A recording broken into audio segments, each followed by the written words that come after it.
আজ বর্ধমান জেলা আইনি পরিষেবা কর্তৃপক্ষের উদ্যোগে এবং সহযোদ্ধার ব্যবস্থাপনায় পূর্ব বর্ধমান জেলা আদালত চত্বরে আয়োজন করা হয়েছিল জলছত্রের কর্মসূচি। প্রচন্ড তাপদাহের হাত থেকে পথচলতি মানুষকে একটু স্বস্তি এনে দিতে এই কর্মসূচি বলে জানান উদ্যোক্তারা। এদিন 500 জন পথচলতি মানুষের হাতে শরবত তুলে দেন জেলা আইনি পরিষেবা কর্তৃপক্ষের সচিব সুতপা মল্লিক সহ সহযোদ্ধার সকল সদস্য এবং বর্ধমান জেলা আইনি পরিষেবা কর্তৃপক্ষের অন্যান্য সদস্যরা। জেলা আইনি পরিষেবা কর্তৃপক্ষের এই উদ্যোগকে সাধুবাদ জানিয়েছেন পথচলতি সাধারণ মানুষ।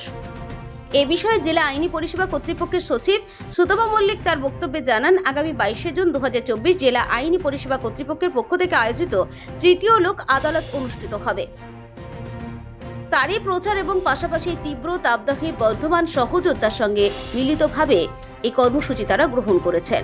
তিনি জানান, এখানে 500 জনের মতো শরবতের আয়োজন করা হলেও তারাও বেশিও মানুষকে উপস্থিত হয়েছিলেন। এদিন বর্তমান সহযোদ্ধার অন্যতম সদস্য জগন্নাথ ভৌমিক তার বক্তব্যে জানান, সহযোদ্ধা বিগত দিনেও এ ধরনের সামাজিক কাজ করে এসেছে। গরমের হাত থেকে কিছুটা স্বস্তি দিতে আর যে লাইনে পরিষেবা কর্তৃপক্ষের উদ্যোগে তাদের এই আয়োজন। জগন্নাথবাবু আরও জানান, এদিন এই কর্মসূচিতে শরবতের আয়োজন করা হয়েছিল, যা 500 জন পথচলতি মানুষ আনন্দ সহকারে পালন করে।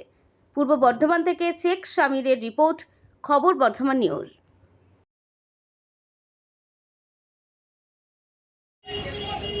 করা হলো আজকে মূলত যেটা আমাদের দেখাই যাচ্ছে যে দিনের পর দিন যেভাবে তাপপ্রবাহ বেড়ে চলেছে এবং মানুষ পথ চলতে যে সমস্ত মানুষজন প্রচন্ড কষ্টের মধ্যে তারা যাচ্ছে।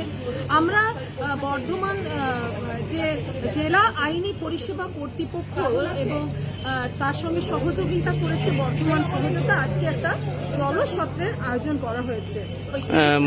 মূলত এই যে জলছত্র, শুধু তো জলছত্রের মধ্যে থেমে থাকেন না আপনারা, এর আগেও দেখেছি অন্যান্য বিষয় বা কর্মদক্ষতাতে এগিয়ে থাকেন, কেন এই উদ্যোগ?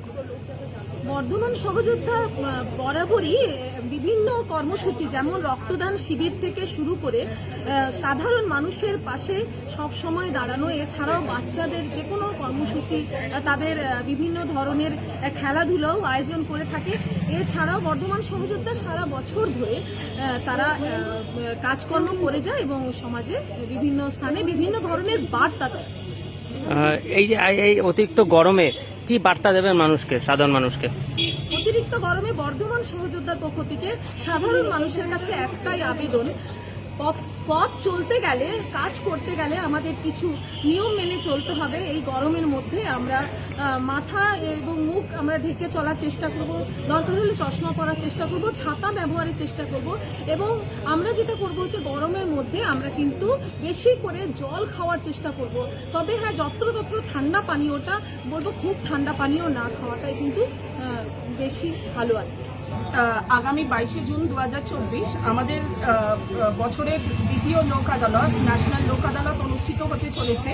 সেই উপলক্ষে আমরা একটা ক্যাম্পেইনিং করছি কোর্ট চত্বরে মানুষকে সচেতন করার জন্য, যে বিভিন্ন কি মামলা আমরা লোক আদালতে তুলছি এবং কি মামলা নিষ্পত্তি হতে পারে বা কি মামলায় কেমন ছাড় হতে পারে।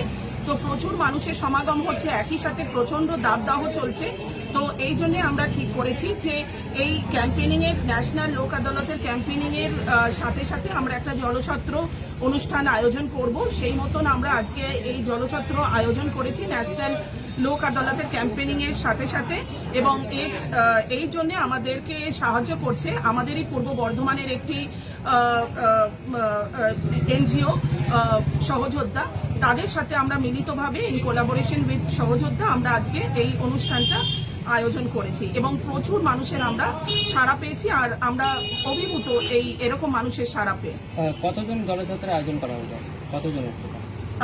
মিনিমাম আজকে তো 500 জনের মতন আয়োজন করা হয়েছিল এবং আমি দেখলাম 500 জনের বেশি আজকে লোক আমাদের এখানে সমাগম হয়েছে। আগামী দিনে কি সহযোদ্ধার সঙ্গে মিলিতভাবে আরো কিছু কর্মসূচি করার উদ্যোগ আছে? অবশ্যই, সহযোদ্ধা আমাদের সাথে সব সময় ছিল এবং আগামী দিনেও থাকবে এই আশা করি, এবং আজকেও যেইভাবে আমাদের সাথ দিয়েছে এর জন্য অসংখ্য তাদেরকে ধন্যবাদ।